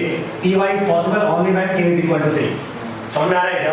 py तभी पॉसिबल होगा जब k 3 के बराबर होगा। पहली शर्त तो यहाँ से आ गई, यानी py पॉसिबल हो गया और यहाँ से इतना समझ में आया कि k की वैल्यू 3 है। अच्छा, तो py पॉसिबल हुआ, तो py जो मैट्रिक्स बनी इसका ऑर्डर कितना आएगा, बोलना जरा, इसका ऑर्डर कितना आएगा, p/k, इसका ऑर्डर कितना आएगा, p/k, ओके। नाउ नेक्स्ट है wy, now you can say wy, अगर देखो ये सब कुछ पॉसिबल तभी होगा जब ये पॉसिबल होगा, ये पॉसिबल होगा, फिर दोनों ऐड होकर पॉसिबल होंगे, ठीक है। wy का पॉसिबल हो सकता है, w का ऑर्डर कितना है, n/3, w का ऑर्डर कितना है, n/3, y का ऑर्डर कितना है, y का 3/k, सही कर रहा हूँ ना, y का ऑर्डर कितना है 3/k। समझ में आ रहा है क्या आ रहा है क्या? अब wy अगर पॉसिबल हुआ होगा तो दोनों इक्वल है तभी पॉसिबल हुआ होगा, वो तो दोनों इक्वल है, अच्छी बात है। अच्छा, wy का जो ऑर्डर आएगा वो क्या आएगा, n/k, तो py का ऑर्डर कितना आ गया, p/k, और wy का ऑर्डर कितना आ गया आपके पास, बोलो भाई n/k। और अगर ये प्लस हो रहे हैं तो दोनों का ऑर्डर सेम रहा होगा, अगर ये प्लस या माइनस कुछ भी हो रहे हैं तो दोनों का ऑर्डर सेम रहा होगा, ये तभी पॉसिबल है जब p n के बराबर हो। आई बात समझ में, यानी कि p बराबर n है, आई बात समझ, k बराबर 3 है, so first one is correct. समझ में आ रहा है कि नहीं आ रहा है? तो आपको मल्टीप्लिकेशन और अच्छी तरह समझ में आ गया होगा, सही है साहब। ऐसा ही दूसरा क्वेश्चन भी इसमें दिया गया है कि अगर n बराबर p है then the order of the matrix is, इसका जो ये 21वां सवाल है एक्सरसाइज 3.2 का, एक्सरसाइज 3.2 का 22 क्वेश्चन देखिएगा। अगर यहाँ दिया गया है 7x minus of 5z, then what is the order of this if n is equal to p। वो कह रही है कि अगर n बराबर p है तो बताओ इसका ऑर्डर क्या होगा। पहला ऑप्शन आपको दिया गया है, इसका ऑर्डर बताना है आपको, ठीक है, इस पूरे सिस्टम का ऑर्डर। पहला ऑप्शन दे रखा है p/2, दूसरा ऑप्शन दे रखा है 2/n, तीसरा ऑप्शन दे रखा है n/3, चौथा ऑप्शन दे रखा है p/n। I am understanding what I am saying, okay. Now आप देखो x का ऑर्डर क्या है, what is the order of x, 2/n, इसका ऑर्डर आ गया भाई 2/n, ओके। 5z का z का ऑर्डर बोलो कितना है, 2/p, इसका ऑर्डर कितना है 2/p, ओके। 5z का ऑर्डर भी वही होगा जो z का होगा, ठीक है, क्योंकि 5 डायरेक्ट फर्स्ट मल्टीप्लाई होगा हर एलिमेंट से।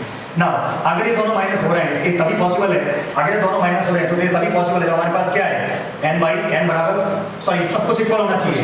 एक मिनट मैंने थोड़ा सा गलत कर दिया यहाँ पे, अगर ये माइनस हो रहे हैं इसका मतलब 2 इसके इक्वल होना चाहिए और n बराबर p होना चाहिए। आई बात समझ में क्या, ओके।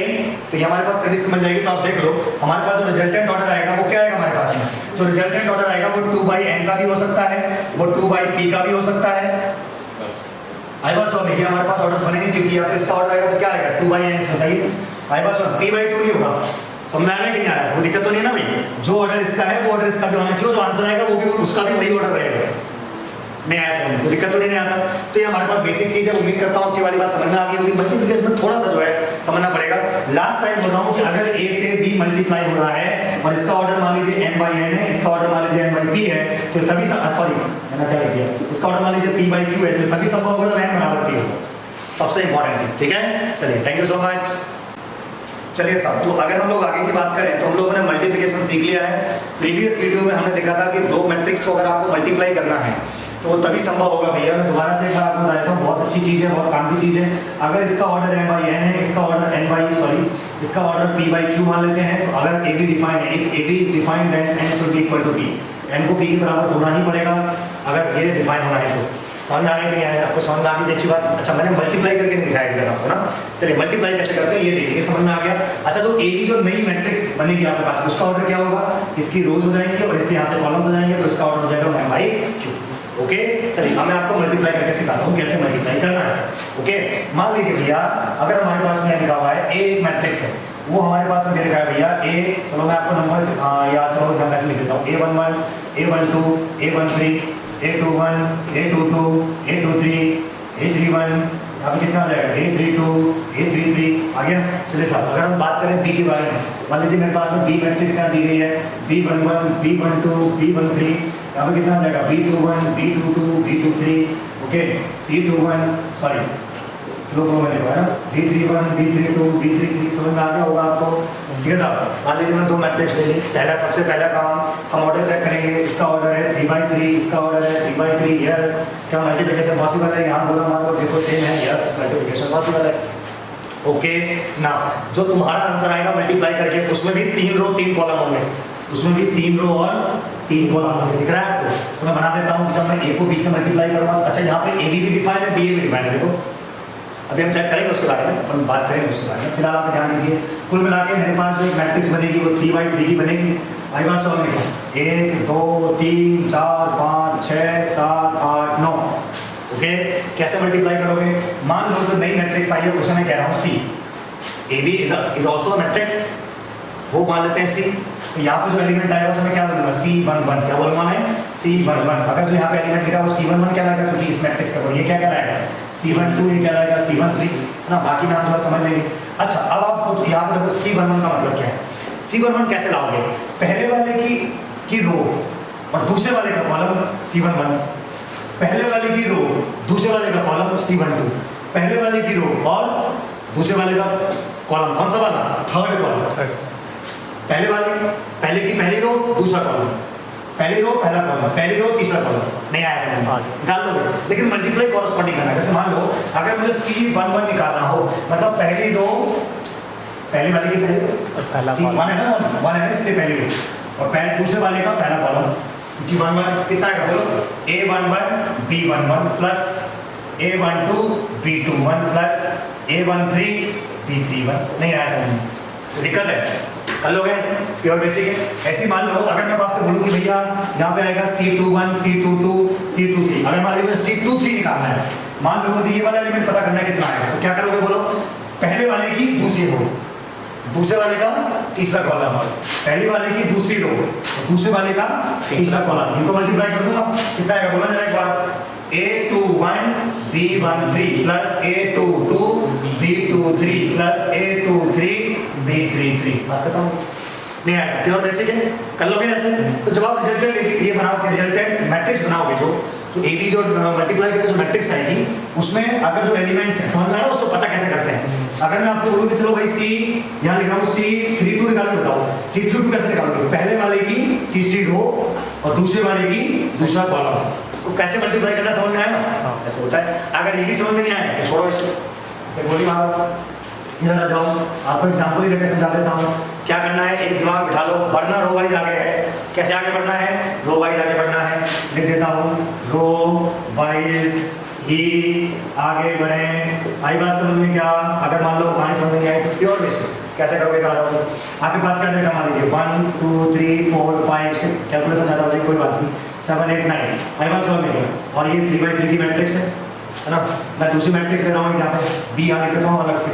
आई बात समझ में? ठीक है साहब, बी यहाँ लिखता हूँ 2 4 5 6, ठीक है साहब। और यहाँ पे लिख देता हूँ मैं 6 7, सॉरी यहाँ पे लिखता हूँ मैं -1 2, ठीक है साहब। इस तरह से मैं लिख दी ये वाली बात। इसका ऑर्डर कितना बोलो? 3/2। तो क्या पहली बात, ए भी डिफाइन है? यस। देखो क्या ए भी डिफाइन है? ए भी कैसे डिफाइन होगा? ए का ऑर्डर बोलो 3/3, बी का ऑर्डर बोलो 3/2, इसकी कॉलम इसके रो के पूरा डिफाइन है, नो प्रॉब्लम, चलेगा। अच्छा जो नया मैट्रिक्स, अच्छा तो मैं लिख देता हूँ मैं ए मेरे पास में ये था। चलिए अब अगर मुझे ए भी निकालना है ए बी कैसे लिखूंगा? पहले मैं ए को लिख दूंगा 1 2 3 4 5 6 7 8 9, बी को यहाँ लिख देता हूँ मैं, ठीक है साहब, 2 4 5 6 -1 2, सो दिस इज बी। तो पहली बात तो इसका ऑर्डर है 3/3, इसका ऑर्डर है 3/2, सो ये पॉसिबल है। और जो नई मैट्रिक्स आएगी उसमें 3 रो होंगे 2 कॉलम होंगे या नहीं होंगे, ठीक है? कैसे निकालेंगे वो ध्यान दीजिएगा। मेरे पास सॉल्व नहीं है तो मैं इस तरह से बना देता हूँ। अच्छा ठीक है साहब, यहाँ पर ये कौन सी कैसी मैट्रिक्स है? रेक्टेंगुलर मैट्रिक्स है। ये कैसी मैट्रिक्स है? रेक्टेंगुलर है, देखो इसमें अलग अलग है ना, अगर कॉलम और रो अलग अलग हो तो रेक्टेंगुलर मैट्रिक्स, ओके, और अगर कॉलम और रो बराबर हो तो स्क्वायर मैट्रिक्स। स्क्वायर। एक और बात है, एक होती है हॉरिजॉन्टल मैट्रिक्स, एक होती है वर्टिकल मैट्रिक्स। अब आप हॉरिजॉन्टल मैट्रिक्स कैसे बोलोगे? ऐसे लिखा है 2 3 4 5 6 7, ये हॉरिजॉन्टल है। क्यों? क्योंकि ये हॉरिजॉन्टल टाइप की है, ये वर्टिकल टाइप की है, तो ये वर्टिकल हो जाएगी, है ना? अगर कॉलम ज्यादा है रो से तो हॉरिजॉन्टल हो जाता है, और अगर रो ज्यादा है कॉलम से तो वर्टिकल हो जाता है। तो पता है सबको, है ना? इस तरह से हम लोग देख सकते हैं। अच्छा मल्टीप्लाई करके दिखा देता हूँ हमें कैसे मल्टीप्लाई करें, ध्यान दीजिएगा, ओके। जो नई मैट्रिक्स बनेगी वो कितने बाई कितने की आएगी भाई? 3/2। मैं लिखता हूँ 3/2 की आएगी, 3 रो होंगे 2 कॉलम होंगे, मतलब यहाँ पे कुछ आएगा यहाँ पे कुछ आएगा, इस तरीके से 3 रो 2 कॉलम, ओके। नाउ ये कैसे बनेगा? देखो पहली रो पहला कॉलम कितना है मल्टीप्लाई करेंगे? 2 × 2 और 2 × 10 कितना हो गया? 12, वैसे 3 दिया तो 9, मतलब यहाँ कितना है? मैं लिख देता हूँ, चलो पहले लिख देता हूँ किस तरह से लिखूँ, 1 × 2 and then plus 2 × 5 and then plus 3 × -1, नहीं आया समझ में? पहली रो पहला कॉलम, पहली रो पहला कॉलम, फिर आगे बढ़ो, पहली रो दूसरा कॉलम, कितना आ जाएगा? 4 × 4, यहाँ लिखता हूँ 1 × 4 प्लस 2 × 6 प्लस 3 × 2, समझ में आया कि नहीं आया? पहली रो पहला कॉलम, पहली रो दूसरी कॉलम, आगे बढ़ना है, रो वाइज आगे बढ़ेंगे, सीखा? पहली रो पहला कॉलम, पहली रो दूसरा कॉलम और होता तो पहली रो तीसरा कॉलम, सब आगे बढ़ता है। अच्छा इधर आप ये कैसे निकालोगे? दूसरी रो पहला कॉलम, दूसरी रो पहला कॉलम, तो कितना आएगा बोलो? 4 × 2 प्लस 5 × 5 प्लस बोलो आगे 6 × -1, पहली रो सॉरी दूसरी रो पहला कॉलम, फिर दूसरी रो दूसरा कॉलम, बोलो कितना आएगा? 4 × 4 प्लस 5 × बोलो 6 प्लस 6 × 2।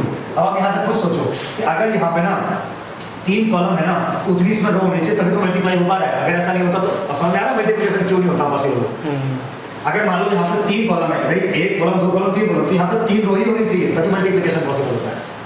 मल्टीप्लिकेशन जिस तरीके से हो रहा है वो देख लो आप, ओके, ये समझ में आ गया? तो दूसरी रो पहला कॉलम, दूसरी रो दूसरा कॉलम, ओके। और क्या करोगे? तीसरी रो पहला कॉलम, बोलो कितना आएगा भाई? 7 × 2 प्लस 8 × 5 प्लस बोलो आगे 9 × -1, वेरी गुड। तीसरी रो दूसरा कॉलम, बोलो कितना आ जाएगा? 7 × 4 प्लस 8 × 6 प्लस 9 × 2। इस तरीके से आप निकाल लोगे, बाकी तो आपको पता ही क्या करना होता है।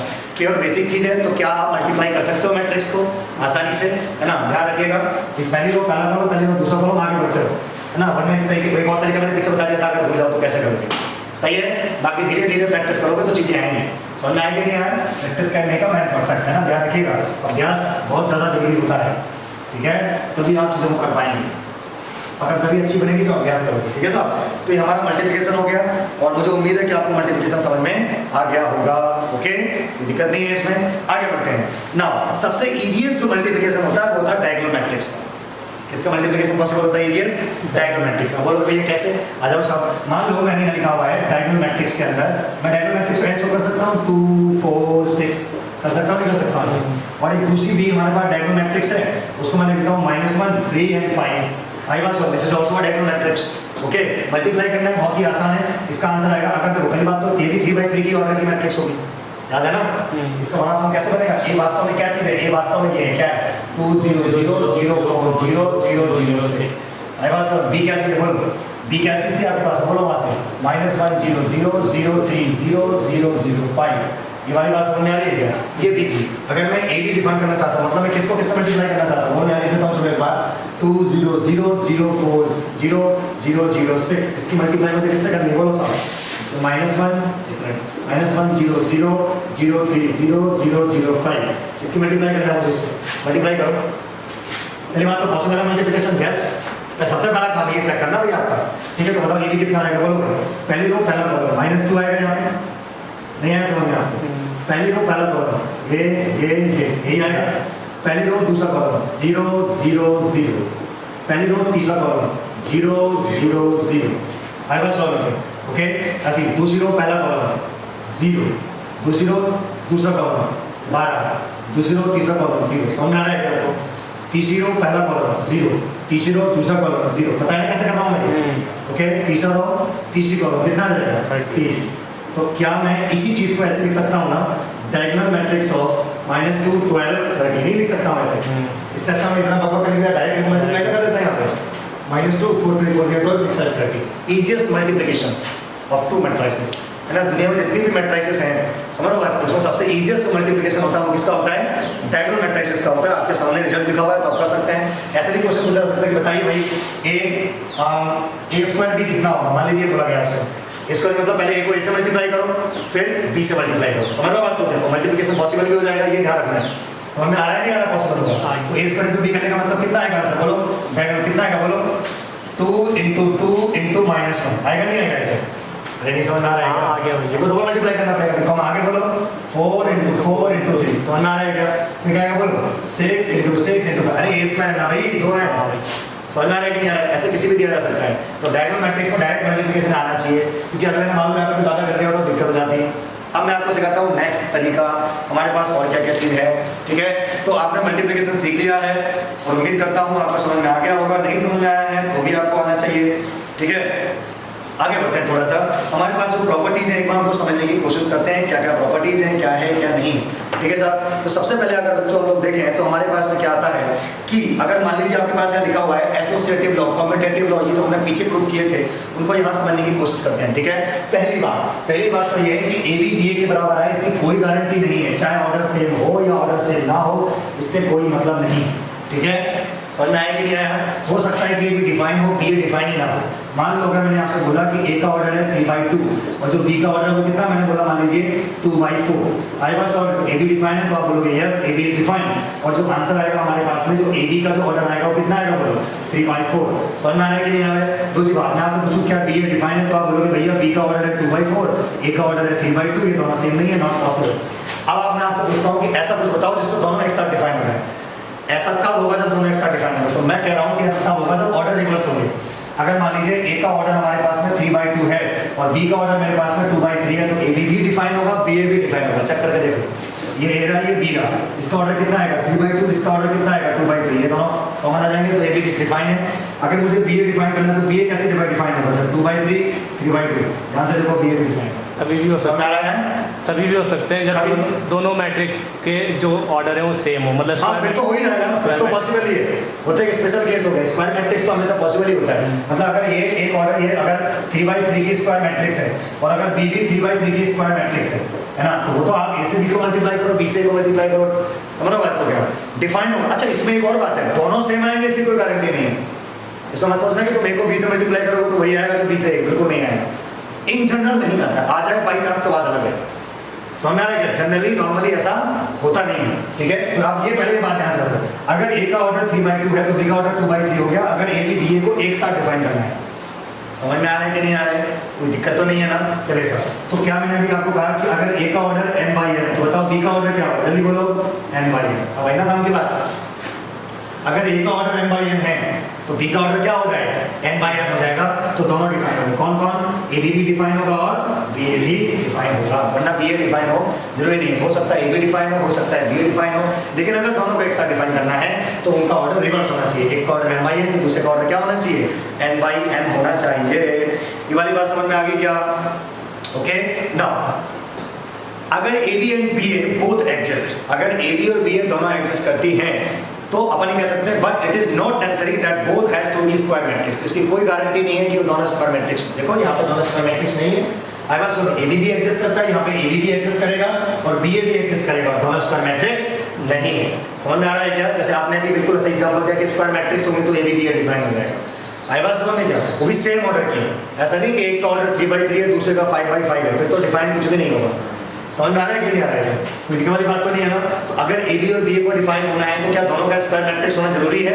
नहीं होना जरूरी है। यहाँ पे देखो एग्जांपल है, ये एक रेक्टेंगुलर मैट्रिक्स है 3/2 ऑर्डर की, ये भी एक रेक्टेंगुलर मैट्रिक्स है 2/3 ऑर्डर की, दोनों डिफाइन नहीं है। ए बी भी डिफाइन है एज वेल एज बी ए भी डिफाइन है। बात समझ में आ रही है कि नहीं आ रही है? तीसरी इंपॉर्टेंट बात मैं आपको बताता हूँ कि अगर मान लो ए बी डिफाइन है और बी ए भी डिफाइन है और दोनों बराबर है तो ऐसा कैसा पॉसिबल हो सकता है? अगर मान लीजिए लिखा हुआ है कि A B is equal to B है, तो इससे क्या मतलब आप निकाल सकते हो? पहली बात तो यह है कि जो ऑर्डर ए का होगा उसका ठीक उल्टा बी का ऑर्डर होगा, तभी ए बी बी ए के बी डिफाइन हुए होंगे। अच्छा ये दोनों बराबर भी है, इसका मतलब अच्छा दो मैट्रिक्स बराबर कब होती है? जब उनका ऑर्डर सेम हो, यानी जो ऑर्डर इसका है वो ऑर्डर इसका होना चाहिए। अब ये तभी पॉसिबल है जब दोनों स्क्वायर मैट्रिक्स नहीं आया समझ। देखो दोबारा समझो, इसको बना देता हूं मैं भी। अगर मान लो ए का ऑर्डर कितना है भाई? n बाई n है। बी का ऑर्डर कितना है भाई? n बाई n है। तो बताओ ए बी का ऑर्डर कितना आएगा? बोलो। ए बी को डिफाइन करने के लिए आपने बोला भैया n कॉमन आ गया, ए बी का ऑर्डर आ जाएगा n बाई n, आएगा नहीं आएगा? अगर आपको बी ए को डिफाइन करना है, ये रहा बी ए, ये रहा आपके पास में n बाई m, ये रहा m बाई n, यहाँ से m हटा दो, इसका ऑर्डर कितना आएगा? n by n। लेकिन क्योंकि दोनों इक्वल हैं और अभी इक्वालिटी पढ़ाई थी, और अगर दोनों इक्वल है तो m को n के बराबर होना पड़ेगा, यानी कि अपन कह सकते हैं m is equal to n। आई बात समझ में क्या? तो अगर a भी b के इक्वल है, समझ में आया क्या क्या है? ऑर्डर उनके उल्टे हैं, दोनों ही स्क्वायर मैट्रिक्स हैं, वो भी सेम ऑर्डर की। समझ में आ रहा है कि नहीं आ रहा है क्या? अब यहाँ से एक स्टेटमेंट बन जाता है कि अगर सेम ऑर्डर की नहीं होगी तो फिर कैसे पॉसिबल होगा? पर ये जरूरी नहीं है कि उनके एलिमेंट सेम। हाँ वो तो अलग मैटर हो गया ना। आई बात समझ में क्या? तो दिक्कत बात तो नहीं है ना। और जब एलिमेंट ही सेम हो गए फिर तो वही मैट्रिक्स आ गया ना दोबारा से, फिर दो मैट्रिक्स अलग अलग कैसे डिफाइन होंगे? समझ में आ रहा है नहीं आ रहा है? ठीक है साहब। तो एक हम यहाँ पे एक और शब्द डिफाइन करते हैं जिसको हम लोग बोलते हैं कम्यूट। क्या बोलते हैं? Commute. If A B is equal to B A then we can say A and B are commute to each other. आई बात समझ में क्या? अगर ए बी किसके इक्वल है? बी ए के इक्वल है, तो दोनों क्या कहलाएंगे? एक दूसरे कम्यूट कहलाएंगे। Then A and B are commute to each other. और ऐसे केस में नॉर्मल अलजेब्रा काम करती है। ऐसे केस में क्या काम करती है? नॉर्मल अलजेब्रा काम करेगी। नॉर्मल अलजेब्रा तो जैसे तुम करते हो ना वैसा तुम यहाँ पे कर सकते हो। मतलब अगर मान लीजिए यहाँ बोला जाए कि a प्लस बी का होल स्क्वायर, आपसे बोला जाए कि ओपन करो, तो आप क्या करोगे? Plus B square plus 2ab, वो तो नॉर्मल अलजेब्रा हो गया ना। मैट्रिक्स में तो ऐसा नहीं होगा। मैट्रिक्स में तुम a square plus b square plus 2ab नहीं कह सकते। मैट्रिक्स में तुम्हें क्या बोलना पड़ेगा? a plus B into a plus B, फिर तुम मल्टीप्लाई करोगे, a की मल्टीप्लाई a से होगी तो a स्क्वायर आएगा, a की मल्टीप्लाई b से होगी तो a भी आएगा। ऑर्डर चेंज नहीं कर सकते हैं, a भी पहले लिखा है तो a भी होना चाहिए। a भी का मतलब b a, हमेशा नहीं होता। ठीक है। प्लस इसकी मल्टीप्लाई से करोगे तो बी ए, इसकी मल्टीप्लाई से करोगे तो बी स्क्वायर। तो असली में a प्लस बी स्क्वायर का मतलब यह है नॉट इन जनरल, ऐसा होता है। लेकिन मान लो अगर ये भी कम्यूट है तो ये भी बी ए के इक्वल हो जाएगा। जब ये भी बी ए के इक्वल हो गया तो मैं इसको लिख सकता हूँ a square plus 2ab plus b square. Normal algebra काम करके देखो, बात समझ में आया नहीं आया? तो अगर ये और भी कम्यूट है तो नॉर्मल अलजेब्रा काम करती है। अभी आइडिया को समझाऊंगा, ध्यान से देखना, समझ में आ रहा है नहीं आ रहा है? कोई दिक्कत की बात तो नहीं है ना? चलिए अच्छा मान लो अगर a भी माइनस बी ए के इक्वल हो जाए, ए बी किसके इक्वल हो जाए? माइनस बी ए के इक्वल हो जाए, तो उसको हम बोलते हैं एंटी कम्यूट। क्या बोलते हैं? Anti commute. A B is equal to minus B A then we can say वो क्या हो जाएगा हमारे पास में? एंटी कम्यूट हो जाएगा। समझ में आ रहा है कि नहीं आ रहा है? Normally A B B A के इक्वल नहीं होता। चलो थोड़ा सा लॉज वगैरह पढ़ लेते हैं जो एनसीईआरटी में लिखी है, समझ में आ गया? कम्यूट वगैरह समझ में आया? ए बी अगर बी ए के इक्वल है तो ए और बी दोनों आपस में क्या होंगे? कम्यूट होंगे। ओके। अगर A B minus B A के इक्वल है तो एंटी कम्यूट होंगे। क्या हो जाएंगे? Anti commute to each other. समझ में आ रहा है क्या? और ये बता दिया मैंने अगर दोनों बराबर है तो क्या क्या नतीजा निकाला मैंने उससे। सही है साहब? नॉर्मली इस तरीके से नॉर्मल अलजेब्रा काम नहीं करती है, लेकिन अगर कुछ स्पेशल कंडीशन अप्लाई की जाए तो मैट्रिक्स में भी नॉर्मल अलजेब्रा काम करने लगती है। ओके चलो आगे बढ़े साहब। तो नॉर्मल प्रॉपर्टी के बारे में बता देता हूं मैं आपको कि आप क्या क्या और कर सकते हैं मल्टीप्लिकेशन के साथ। ओके तो पहली बात कॉम्युटेटिव लॉ को मल्टीप्लिकेशन फॉलो नहीं करता। कोई जरूरी नहीं है कि ए बी बी ए के इक्वल आए। तो we can say A B is not equal to B A. पहला लॉ। एक बाई चांस हो जाए बात अलग है, और बाई चांस वाले को तो कम्यूटेट कहते हैं, कम्यूट कहते हैं। समझ में आया नहीं आया? कोई दिक्कत यहाँ तक है क्या? समझ में आ गया अच्छे तरीके से? नेक्स्ट हमारे पास क्या आता है भैया? नेक्स्ट हमारे पास इस तरीके से आता है कि अगर यहाँ लिखा हुआ है A B C, A B C, A B C, बोलो इतने सारे के लिए बी सी ए। ओके आप पहले ए को बी से मल्टीप्लाई करो, फिर सी से करो, एक ही बात। आप बी को सी से करो, ऐसे करो, एक ही बात। ठीक है। यहाँ मैं क्या बताऊँ इसको छोड़, है ना? यहाँ देखो, यहाँ लिखा हुआ है B C A, not possible. Order नहीं बदलना चाहिए। ए जहाँ लिखा है वहीं लिखा है, ब्रैकेट शिफ्ट कर सकते हो बस। क्या शिफ्ट कर सकते हो? ब्रैकेट। ऑर्डर उल्टा सीधा नहीं करना। यहाँ पे ऑर्डर का मतलब मैट्रिक्स का ऑर्डर नहीं है, यहाँ पे ऑर्डर का मतलब क्रम है। क्रम जैसे क्रम है ना भाई, पहले ए तो पहले यही है, फिर बी है तो फिर बी है, फिर सी है तो फिर सी। हाँ फिर तुम ऐसा करके देख सकते हो, कोई दिक्कत नहीं। You can shift the order, मतलब you can shift the bracket. समझ में आ रहा है कि नहीं आ रहा है? ब्रैकेट को हम लोग क्या कर सकते हैं भाई? शिफ्ट कर सकते हैं। ये वाली बात आपको अच्छी तरह समझ में आ गई, ठीक है? कोई दिक्कत तो नहीं आता है? चलिए साहब इसके बाद अगर हम लोग देखें तो हमारे पास ये वाली प्रॉपर्टी अभी मैंने आपको बताई दी है कि अगर मैं ए को बी प्लस सी से मल्टीप्लाई करूंगा तो पहले ए की बी से मल्टीप्लाई होगी, फिर ए की सी से मल्टीप्लाई होगी। ठीक है। चलिए दूसरी बात, अगर हम लोग दूसरी बात ध्यान से देखें तो हमारे पास में जो एनसीईआरटी में लिखा हुआ है वो उसका उल्टा भी सही है, ठीक है। मान लो मुझे यहाँ पे मल्टीप्लाई करना हो a प्लस बी को मल्टीप्लाई करना हो c प्लस डी से, तो मैं कैसे मल्टीप्लाई करूंगा? How I can multiply a plus B to c plus D. अगर मान लो मुझे a प्लस बी को c प्लस डी से मल्टीप्लाई करना हो तो मैं कैसे करूंगा? मैं क्या करूंगा भाई, पहले a की मल्टीप्लाई करूंगा c प्लस डी से, फिर मैं b की मल्टीप्लाई करूंगा c प्लस डी से।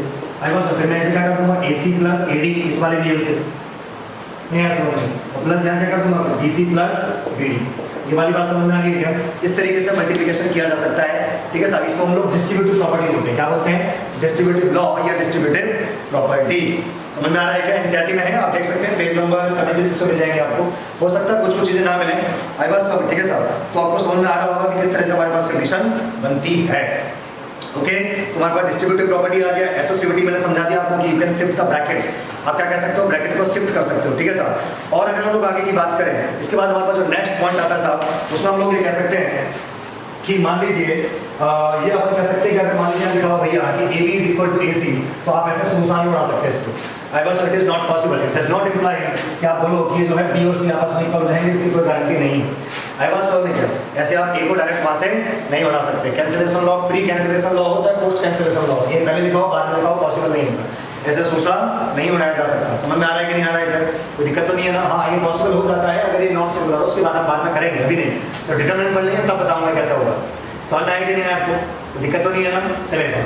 अच्छा, दूसरी बात, एक और बात समझ में आ गया क्या? कि अगर AB इक्वल टू AC का तो सूसा नहीं उड़ाना है ऐसे, ठीक है। सोचना है, पहले समझना है, फिर विचार करना है, फिर उड़ाना है, वो डिटरमिनेंट के बाद। अब यहाँ देखो, अगर यहाँ लिखा है AB बराबर 0, तो इसका मतलब पता ही नहीं है कि AB 0 हो, A बराबर 0 हो और B भी 0 हो। कई बच्चे करते हैं ना कि अगर मान लो x-1 into x-2 equal to 0 हो, तो आप कहते हो कि भाई x-1 को भी 0 होना पड़ेगा, या फिर और सॉरी x-2 0 है। अगर दो नंबर को मल्टीप्लाई करके 0 आ रहा है तो 100% किसी न किसी को तो एक को 0 होना पड़ेगा। या तो ये 0 है या फिर वो 0, दोनों 0 हो जाए, अच्छी बात है। और हम तो जानते हो ना क्या होता है, आई बात समझ, ठीक है साहब। तो ऐसा इसमें यहाँ नहीं होता है, ऐसे वो नॉर्मल एल्जेब्रा है। आई बात समझ, यहाँ पे इसका मतलब ये नहीं है, कोई जरूरी नहीं है कि A और B 0 हो जाए। अच्छा, यहाँ पे 0 का मतलब नल मैट्रिक्स है, यहाँ पे 0 का मतलब किससे है? नल मैट्रिक्स है। हमारे पास बहुत सारे एग्जांपल है, A भी 0 नहीं होगा, B भी 0 नहीं होगा, तो मल्टीप्लाई करोगे तो 0 आएगा, ठीक है साहब। अभी दिखाता हूँ मैं आपको एग्जांपल, आई बात समझ, ठीक है साहब। हमारे पास एग्जांपल एनसीईआरटी में भी है। अगर आप एनसीईआरटी में जाके देखेंगे तो आपको समझ में आ जाएगा कि कोई जरूरी नहीं है कि A 0 हो, B 0 हो, तभी मल्टीप्लाई करके 0 आ जाएगा, ठीक है साहब। ऐसा होना कोई जरूरी नहीं है। चलिए साहब, अगर आप यहाँ से देखेंगे, मान लीजिए मेरे पास A दिया गया है, A मेरे को दिया गया 1 1 2 2, और मुझे B यहाँ दिया गया, B इज इक्वल टू दिया गया 1 -1 एंड -1 एंड 1, ये आपको दिया गया साहब, ठीक है साहब। ये मान लीजिए यहाँ दिया गया है कि A is equal to 1 1 2 2, B आपको दिया गया 1 -1 -1। अब ना मल्टीप्लाई करके देखना जरा एक बार AB को मल्टीप्लाई करो जरा, 0 0 0 0, दोनों 0 आ गए। मल्टीप्लिकेशन 0 आ रहा है, नहीं आ रहा है? लेकिन क्या A 0 था? क्या नल मैट्रिक्स थी? क्या B नल मैट्रिक्स थी? उसके बावजूद भी 0 आया ना, तो क्या मैं ऐसा कह सकता हूँ उसके बाद? नहीं कह सकता ना। यानी AB को मल्टीप्लाई करके 0 आया है, तो इसका ये मतलब कतई नहीं है कि A 0 है या फिर B 0 है। मतलब अगर दो मैट्रिक्स को मल्टीप्लाई करके नल मैट्रिक्स आ रही है, तो दोनों नल मैट्रिक्स को उसकी कोई गारंटी नहीं है। समझ में आ रहा है आपको क्या? कोई दिक्कत तो नहीं है ना? इसके साथ एक और प्रॉपर्टी अगर काम करेगी कि अगर दो मैट्रिक्स का मल्टीप्लिकेशन 0 मैट्रिक्स आ रहा है, तो 100% उन दोनों का डिटरमिनेंट एक साथ 0 होगा। तो हम पढ़ेंगे आगे से, जब डिटरमिनेंट नहीं पढ़ा है तो उसकी बात मैं नहीं कर रहा हूँ। ये वाली बात आपको मेरे हिसाब से समझ में आ गई होगी, ठीक है। यहाँ तक किसी प्रकार की आपको कोई दिक्कत नहीं होनी चाहिए, ठीक है सर। नाउ इसके बाद अगर हम लोग देखें, अच्छा इसका उल्टा ट्रू है, इसका उल्टा अगर आप देखेंगे तो पॉसिबल है। समझ में आया कि नहीं आया? क्योंकि अगर मान लो मैंने एक नल मैट्रिक्स ले लिया 0 0 0 0 और दूसरी मैंने कोई सी मैट्रिक्स ले ली 2 3 4 5, तो मल्टीप्लाई करके 0 0 0 ही आएगा। नहीं समझ पाएगा? If AB is equal to null matrix, it does not mean A is equal to null matrix or B equal to null matrix. But if A is equal to null matrix or B equal to null matrix, then it is implies that AB is equal to 0.